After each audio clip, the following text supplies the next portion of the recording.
I am Pastor Isaac Wagaba from Jinja, Uganda. I just want to share with some few information regards how we passed through during Idi Amin's regime. Idi Amin was a Muslim president from 71 to 79. I got saved 1970, and God appointed me to serve Him from 72 as an evangelist, as a preacher in different churches. I used it to walk or to ride, preaching, sharing the love of Jesus Christ as a younger man. But during that time, Amin, as was the president, first of all, he started very well. He was loved with people, and people loved him. But later, from 76, 77, he started to persecute Christians. And so as a result, he gave the missionaries, he started with Indians to vacate Uganda. Indians, Asians to leave Uganda within 2 months.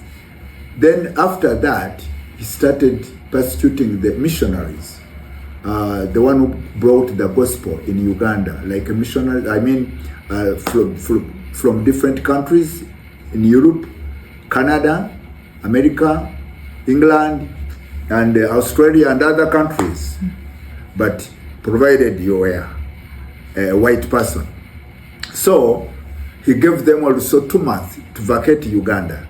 But before the 2 months, he started persecuting them, killing them, and looting their stuff. So the Uganda way really was filled with wars, battle, blood. And people were really persecuted, no matter whether you were not a Christian, but the death took over. And so during that time, 1977, when we were in the Still Bible School, Kampala, in Grand Hiding, that time was called Yusuf Mukasa Memorial Bible School. So they entered in our church in Makerere, and they started shooting. Their intention was killing, but God protected the church. No one died. God protected us. All we survived. We thank God for that. However, they destroyed the instruments, the church organ, and the other instruments were banned. So from there, we were given advice to vacate the Bible school and come back at our different homes. So we left the Bible school, and most of the people escaped from the church, and so we left the church there with some few people. So when I came back at my home, Jinja, I started serving God underground movement, riding my bicycle, encouraging fellow pastors in the rural areas, like riding like 30, 40, 50 miles. Not every day, but at least 3 days. Riding, going somewhere, I preach, I share the love of God. And sometimes I was arrested. But God was restoring my life. So through that process, we passed through that 1976, 77, up to 78. Now 78 became so worse. That's when Idi Amin killed the Archbishop of Anglican. It is known as Episcopal Church. That's in 1978. He killed himself. He killed the Archbishop John Rum. He was from Gulu, northern Uganda, but he was a national overseer of the Anglican or Archbishop of Episcopal churches. So when he killed him, the whole world was troubled. The brothers from UK, United Kingdom, were troubled and were concerned. So they started looking a way how they can interfere and rescue the Christians in Uganda. So in 78, the situation was very worse. He killed many people. That's the same year he killed the Chief Justice of Uganda, the Chief Justice called Ben Chwanuka. That's the same year he was killed, the Chief Justice. The same year he killed the Bank of Uganda governor, the governor of the Bank of Uganda. He killed him because he asked him money, and the Bank of Uganda manager said, Governor, he said, I don't have power to give you the whole money. The money is for Ugandans. I don't have authority, so he just decided to kill him. That's the same year he killed many Jews, the Israelites from Jew.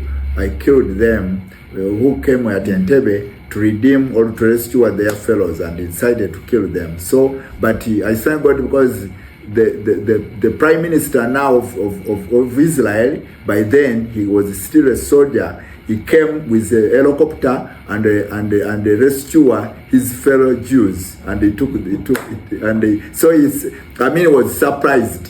I was surprised, and I think before he passed away, he was wondering, he was surprised.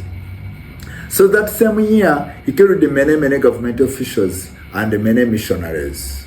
That 1978.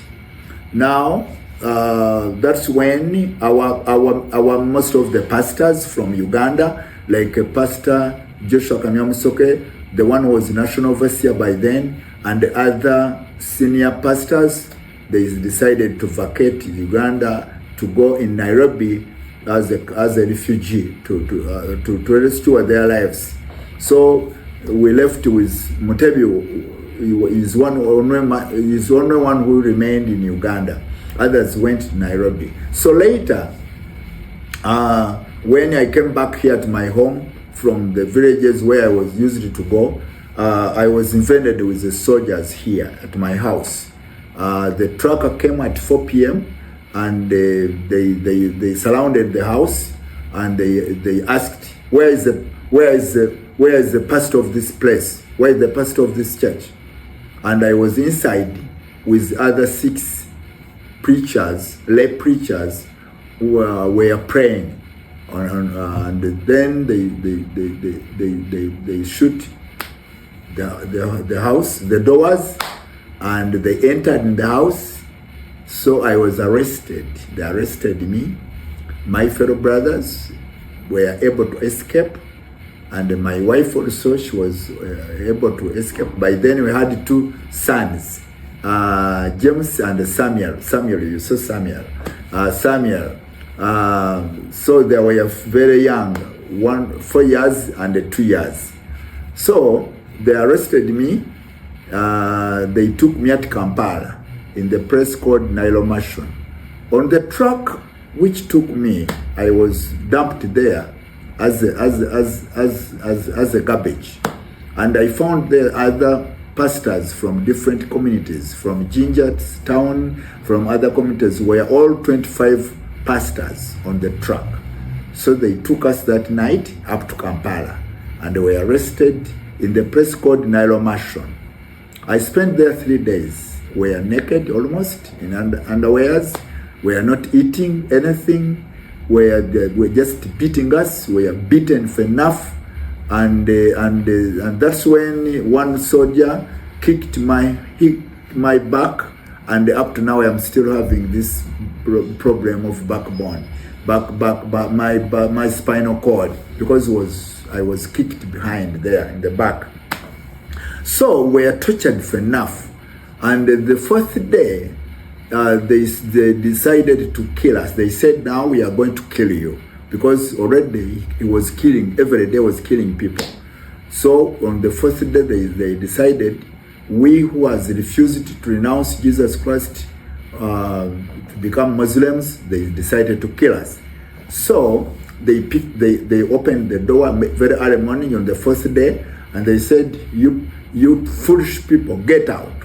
So they took us outside, and they asked us to line up, and they said, one soldier came in front of us. was called Isaac Mariamungu, the major, and he asked us, "You foolish pastors, can't you renounce Jesus Christ and save your life and become Muslims? We can now circumcise you and you save your life. We are not going to kill you as soon as you become a Muslim." I had my fellow brother from Baptist Church, my fellow pastor called John, from Baptist Church.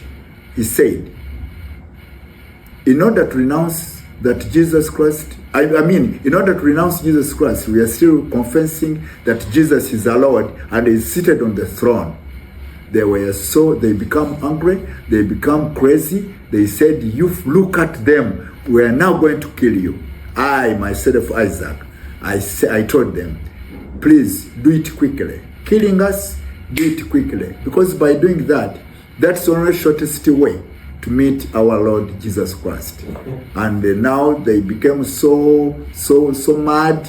They went in the store running away to bring the guns, and we are ready to die, because by then already we wanted to die because we are tortured for enough. We are not eating food.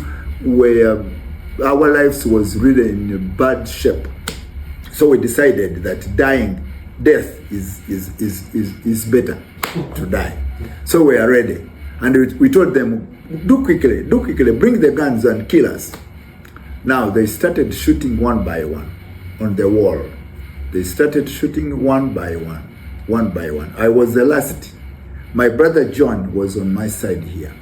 So when they were killing one by one, falling down, dying, when they reached on John, they shot John, and then okay. So John was on my right hand. Remember, the 23 people were all died, fellow pastors. Now we have remained only 2. Why? They spared us for more torture and more questions, because we seems like leaders. So they came back to John before they shot him. John, where do you come from? He said, "I come from Ginger." How old are you? He said, "I am 37. How long have you been a pastor?" He said, 15 years. Okay. Do you have people abroad? Are you working with missionaries, with white people from America or from Canada? He said, "No, I'm working with Jesus Christ." He said, you are lying. You have some missionaries. I know, we saw you with white people. Now, what's your name, you? I said, "I am Isaac." "How old are you?" I said, "Okay, my years, I think I have forgotten. I was a little bit stubborn to them." And they said, "Now, how long have you been a pastor?" I said, just 7 years. 7 years? I was younger to John, remember. John was older than me. Okay. Do you have a deal with American? I said, "No, I have a deal with God." Wow. Now, we disturbed them. So they said, "Okay, now we are going to kill you. I've understood. Now we are going to kill you." I said, "Do it quickly. Come on." They shot John, and John fell on me. And when they were going to shoot me, that's when they shoot this arm here. Here, you see? Now I fall down. They shot the arm, and I fall down, and they thought that I've died. Yet I was not. So they were very happy, excited. They said that we have finished them. But I was hearing, even though the blood was running very fast, but I was hearing. And God protected me, my brother and sister. God protected me. So God stopped this blood not to finish from my body. So after I don't know, maybe 15 or 10 minutes, all right, I don't know, I can't tell. But later they came and they started dumping the dead bodies on the truck. Idi Amin, for your information, had 3 graves in Uganda, like a pit. One was on Mitiana Road, Mwende Road, Fort Portal Road, because sometimes you can take to Kasese. The place was called Muduma. There was forest before you reach at Mitiana. Muduma was a very big grave of 40 feet down, 40 feet down and wide, 40 by 40 down. So every evening had to bring dead bodies and dump there every evening. And another grave was on Ginger Road where I have passed. Coca-Cola place. The place is called Namave, where there is Coca-Cola. Also there was another grave. And another grave was on Masaka Road, the place called Kampilingisa. You see where we were at St. Lawrence School, where you were in the conference. So you drive ahead a little bit, like 10 miles, 7 miles from there, from St. Lawrence. The forest is called Kampilingisa. Also there was a forest there, a grave there. So from Nairobi, Kampala, our bodies were taken at Masaka Road, Kampilingisa forest, and they dumped us there. Now, remember that I was still breathing a little bit, but I pretended as if I've died. Now, they left us, they dumped us there in the pit, but the pit was almost full with other bodies. So we were on the top. We are wrapped from the plastic, whatever, black, those black plastics. So, but mine was very, mine, God is God of order. So,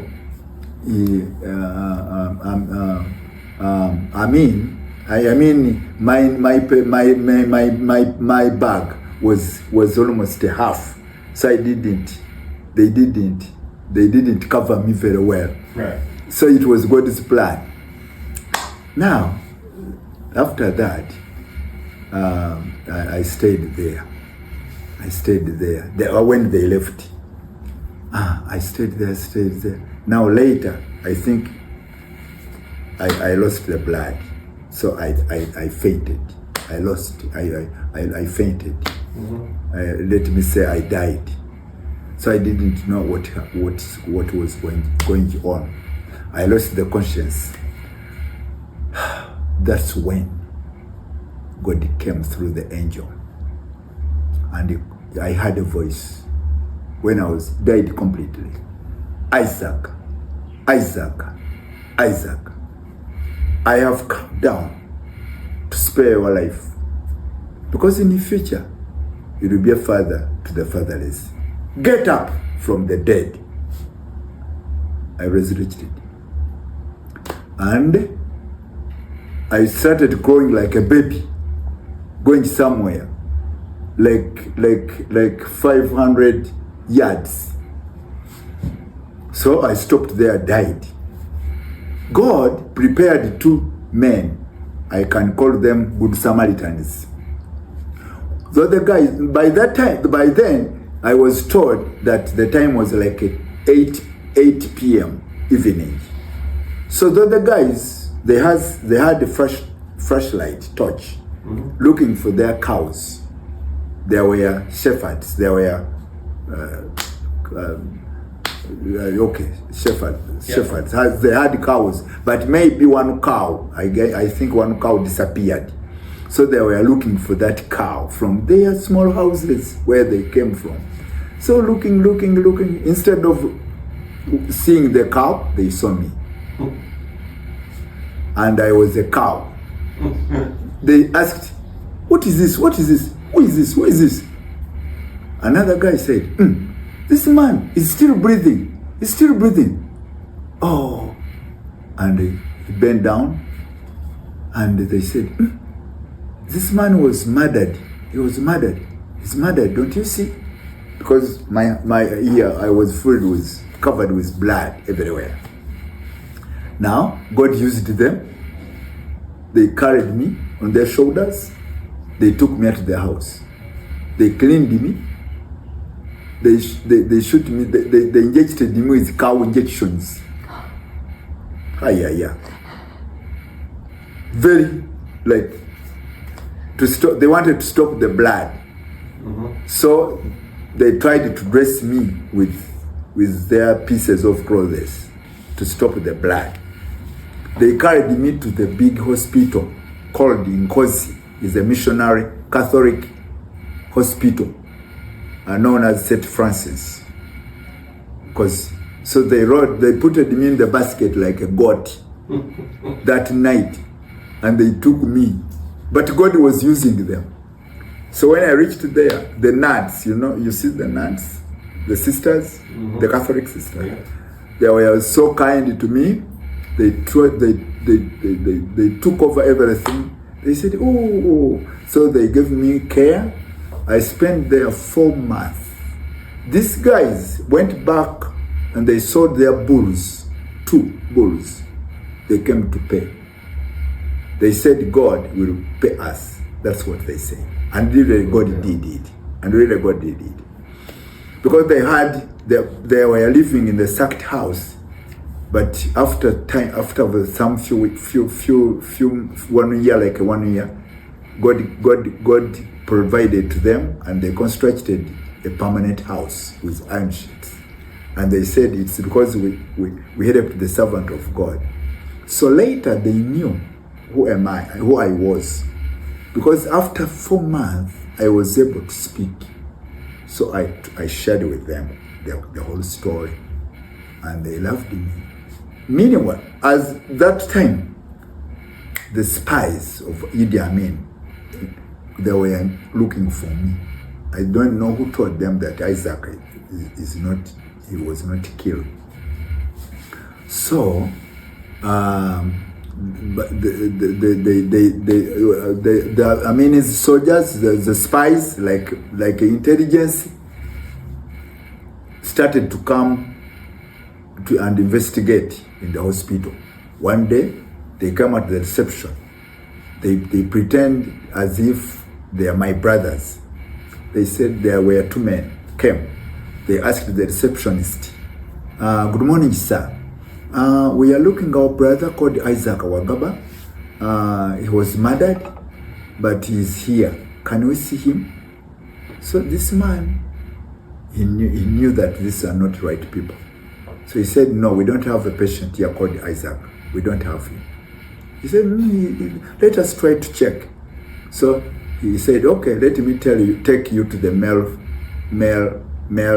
ward. And he left me this way. He took them somewhere out there. And when he said, you walk, go and walk, take that way, take that side. You just check one by one. I am coming. So he ran where I was in the small room, and he carried me. He just disconnected the what? The what? The bottles, the water, and disconnected quickly, and he carried me on the shoulder and hid me in the bathroom. Now I told him, George, do you want to kill me? I said, he did like this.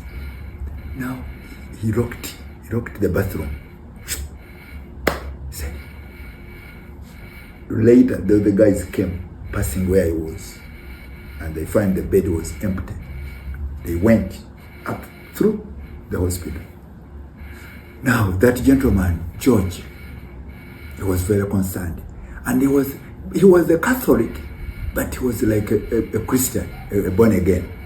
So he said, Isaac, tomorrow there are some 2 nuns. They will be coming from Zambia, Kampala, to the big parish.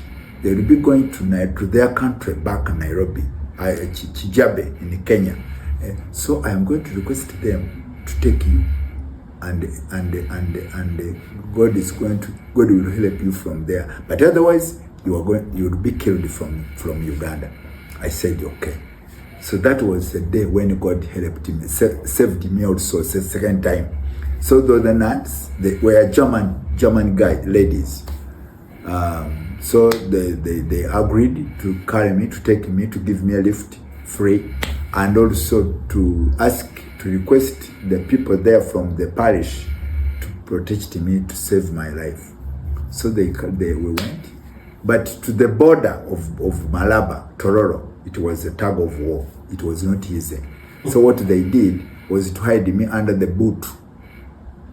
That vehicle was a little bit high, and with a boot underground, where there is a tire. Mm-hmm. So they take off the tire, so they fished me like a tire. It was not easy, my brother. It was not easy. It was not easy. So I became like this, like this, very small.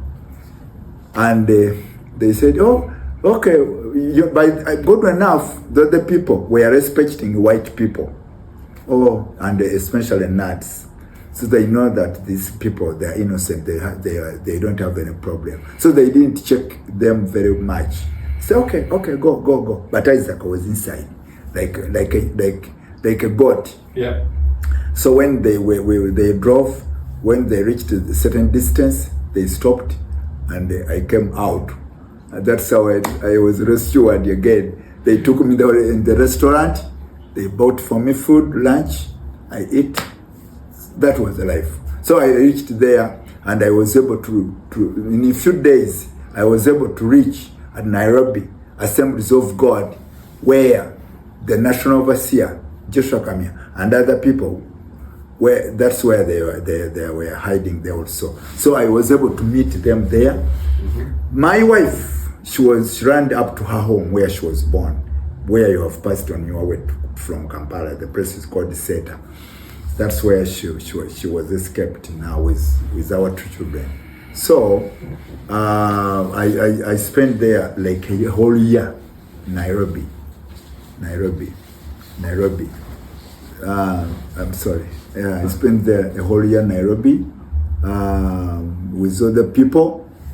Now we started praying to these people. There were the remnants in Uganda, praying for them, trying to see how we can help them. By then, God used some missionaries from America who used to come and help us. Laurent Bonke, that German guy, mm-hmm. He was coming to visit us every time in our camp. Maurice Cerulo, you had him. You had Billy Graham, mm-hmm. Before he died. Billy Graham helped us so much. The Baptist churches in America, most of them supported us. Yes, we are sending money for the food, for the clothes, for the medical. Here there was also another hit. They hit with their shoes here.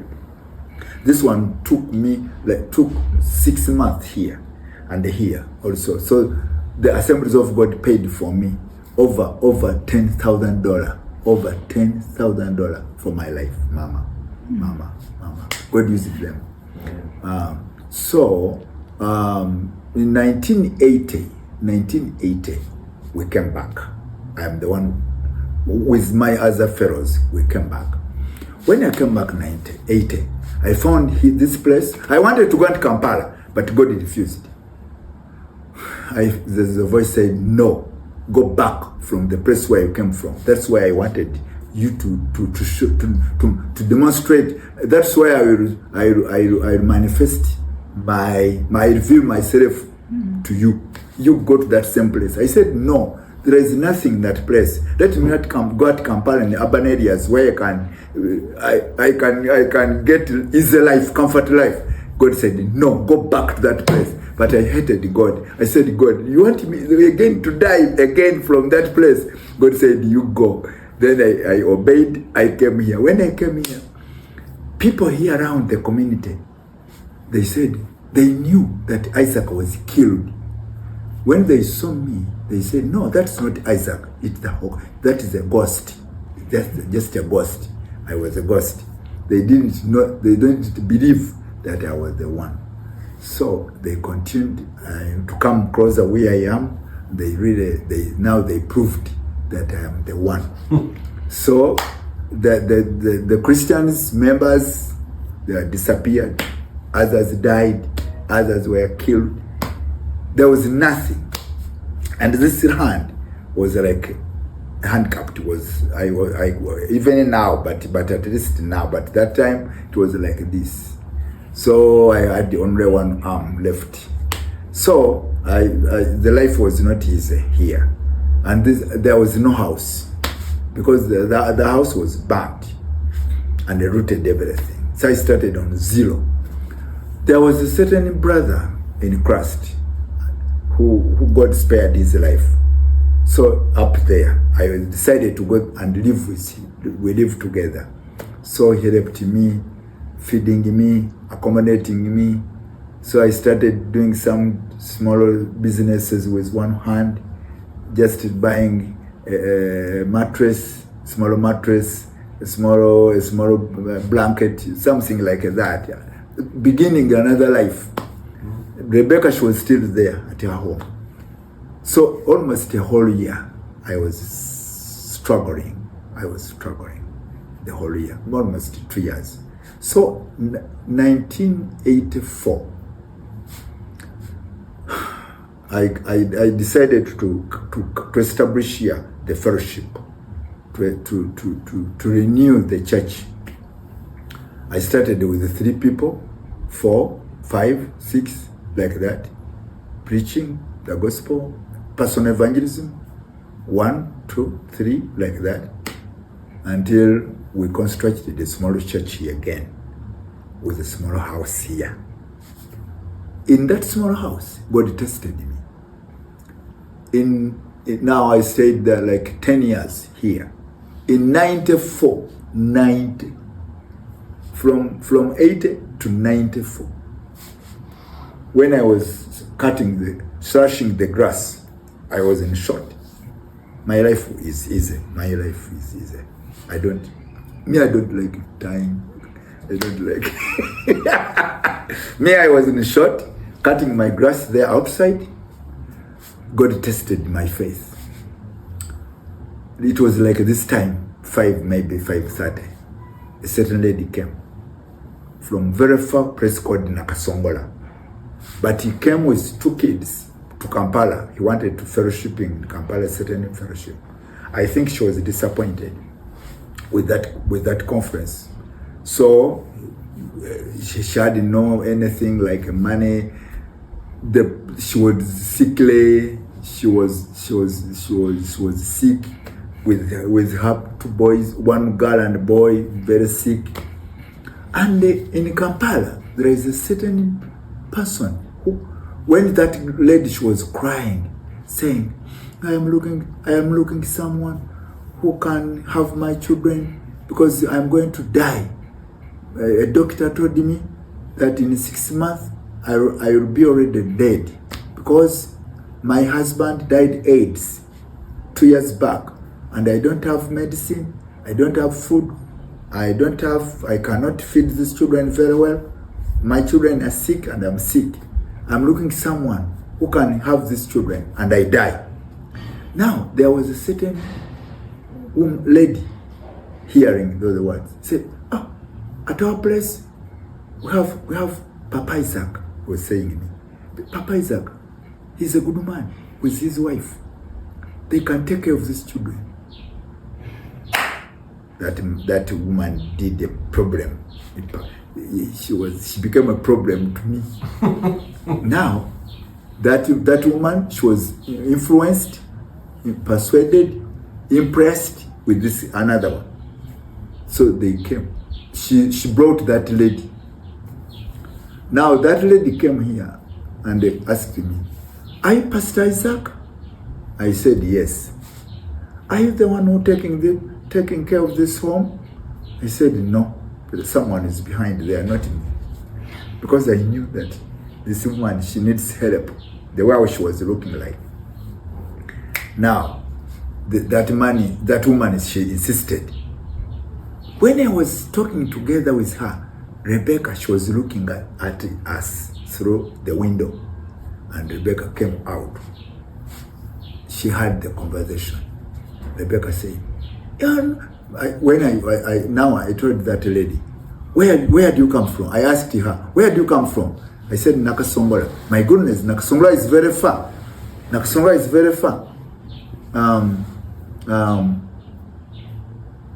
Nakasongola is very far. How have you come here? How have you come to know this place? She said through Mary. Mary, she's one who has brought me here. Mary, why have you brought this lady here? She was crying. She needs help. She wants someone who can take care of these babies. And now I have seen that it was the only people who can take care of these kids with you and Rebecca. I said, no. You see, I have just come back from Nairobi, from Kenya. I have been in the refugee camp for many years. Now I'm just starting a new life. I don't have any room. I have only 2 boys and with only 1 room. You see that house? This house is very small. I don't have any place where I can live with you, where boys. You are in the wrong place, my sister. You better pack your things and go. That's Isaac. But God was saying, God was doing like this for me. God was not happy with me. Now, that lady, she was very wise than me. Very smart here. Do you know what she did? She said, okay, she knelt down. Okay, now I have understood, but allow me to stay here just 1 night. Then tomorrow morning, I will go back to Nakasongola with my children. Then I said, okay, that's good. I said, that's good.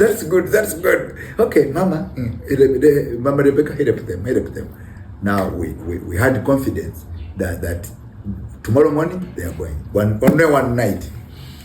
Now we brought a mattress, smaller mattress, because we had no mattresses. Only 1 mattress, and we lay on the sitting room here. The house was very small.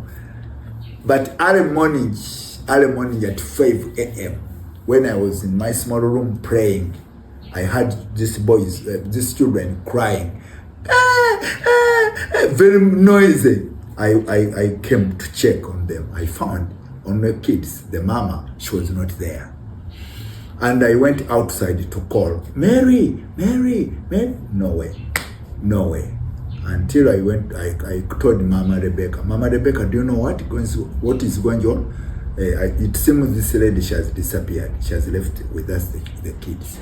So believe I became mad. With that lady. I rode my bicycle immediately. I went to the police to shoot the lady that she has abandoned the children. Poor Isaac. Now, when I reached there, the police was the police officer. I mean the OC police, like police commander. We have a police station there. It's very small, like I think 20 police officers. So they asked me, Pastor, what should we help you? How can we help you? I said, I have a big case here, a very, very big case. They said, what? I said, there is a certain lady, she has abandoned her children, 2 children at my home from Nakasongola. She's called and so and so and so. They laughed at me. They laughed, she has abandoned the children at your home. Okay. Tell us the story. What happened? How was the story? Now they gave me a paper to write the statement. And I sat down as a pastor. And now they say, now after writing that statement, I signed down as pastor of the church here. Now that OC man, the police officer, when he was reading, he found that this guy, I am a pastor from Buzika, Full Gospel Church. Stanley stood up. Mister, you are a pastor? And now you have come here to sue this lady because she has left the children with you? Now, that lady, she's right. Do you think that she should leave these children in the bar or at the police station? No. Now, pastor, let me ask you a question. Besides being a pastor, what other business are you expected to do? You are not only expected to preach the word, but that's one of your responsibility. He said, go and take care of those children. I was going to fall down. And I realized that it was God who was backing me. I went with the bicycle my sister, let me tell you something. I went with the bicycle, but because that man said, go! I started running. I even forgot the bicycle. And now I came running. I saw like God was chasing me behind God himself. Go. And he was running. When I reached somewhere here, then I remembered that I had a bicycle. Now I went back again. When I reached there, the police officer, all the women were laughing at me. You look at him. You have even forgotten your bicycle here. Shame upon you. Go and take care of those children. It's on our hands. You and your church, go and take care of those children. You want just to preach on the pulpit only? That now God is going to prove you whether you're a true pastor. I ran with my bicycle. When I reached here, I found Rebecca. You know Rebecca, she was not on my side. She was on the side of the lady. So I found Rebecca, she was feeding the children. She was ready to get the banana, the sweet potato, watermelon, feeding the children. Rebecca, she was very happy. And I was angry. I was hopeless. I was seeing just death. And Rebecca, she was seeing blessing. Now, Rebecca asked me, Isaac, tell me what happened there. I said, you don't ask me. Now we divided into groups. Rebecca's group and my group. I was alone. Now, all people, the women was coming here to check what is going on. All the women were supporting Rebecca. Everybody comes here was supporting Rebecca. I remained only one. Now, at night when I was sleeping on my bed, I got a vision, laying down, and God brought children surrounding me. And the children were almost skeletons, were no body, no nothing, only bones, skeletons surrounding me. And God asked me, Isaac, do you see the work I have called you to do? I restored you for this purpose. And I wake up. I came that same minute. I knelt to Rebecca. Rebecca, forgive me. I have been fighting with God. And I had to take time to repent to God. I took time, 3 days fasting, just repenting to God. I was like, King Saul. So God forgave me. I started with those 2 kids. Remember, the parents were all infected with positive AIDS. So even the children were sick. Now, late after a week, I took those children in St. Francis here, the Catholic hospital, to test the blood. They were positive. Now they said, the missionary Germany lady, she said, we are going to work on this issue. They will be fine. Since they are still baby. And they really, God used them. They restored the lives of the children. They grew up. So that's beautiful.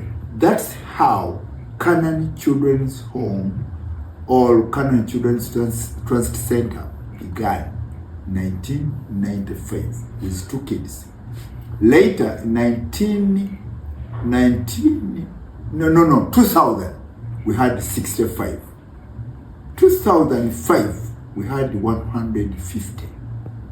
2010, that was my last time to go in America, in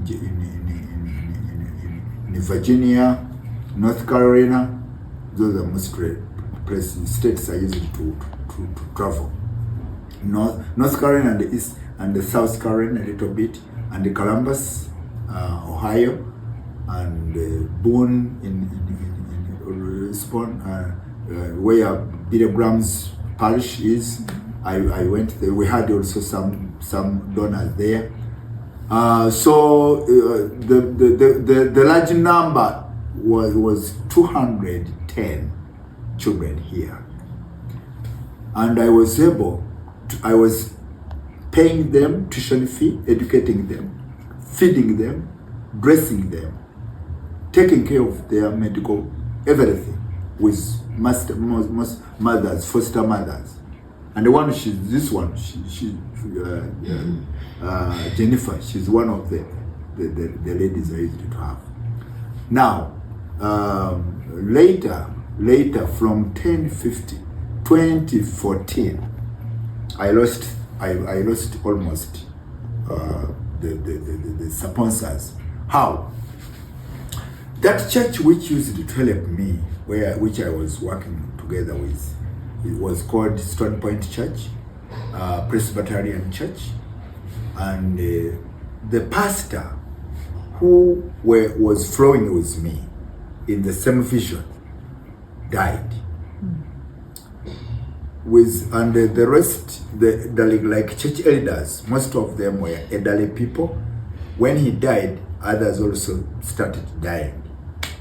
During COVID, maybe 2018-19, almost the whole church people died. Because most of the church, I mean people, were elderly people, 90, 80, 75, 80, 95. They used to come here, but most of them died. Now, I lost almost all the sponsors. But good news, that the children I started with were already, most of them were finished the schools, the universities. Now tomorrow I will introduce some of them here. Now the pastor of this place where tomorrow will be, Abuzika, is one of them. Isaac Mwesubwa, the one was interpreting to Brown, to Pastor Brown, the tall boy. He's a pastor, he's my son, spiritual son here. He's one of the he was here in the orphanage home. And another William also, you will see him tomorrow. Is now we are working together at Ginger Church. Also, where on Sunday we will be. So, and those are the last ones, but the first ones, some they are doctors, they are pastors, they are working in the government, their husbands and wives, their mothers and fathers. Yes, I'm so happy and excited because God protected me and used me to be a channel to the children, to become a blessing to the children. After the COVID, I lost everything. So, but good enough, already this health center was already constructed, and another school where I will show you tomorrow was constructed, and the kindergarten school was constructed. So now, right after the COVID, I started using these premises as ordinary school, public school, not public school, but school for the community, where people can come and they bring their children, and they pay us little money, and in order to facilitate the school. So I would love to help more children as I used it, but now I don't have possibility. I don't have possibility. Otherwise, we have many children who need support from vulnerable families, disabled, poor families, orphans, no father, no mother. They're there. There are many. Sometimes the police brings here, but they said no, we cannot. We don't have possibilities. However, we are trying to help some. There are some who don't have anything, so we are forced to help them. We have them in the school. We have so far 30 who don't have anything. We just help them by God's grace. Now, that's how we started this orphanage home, Be Free.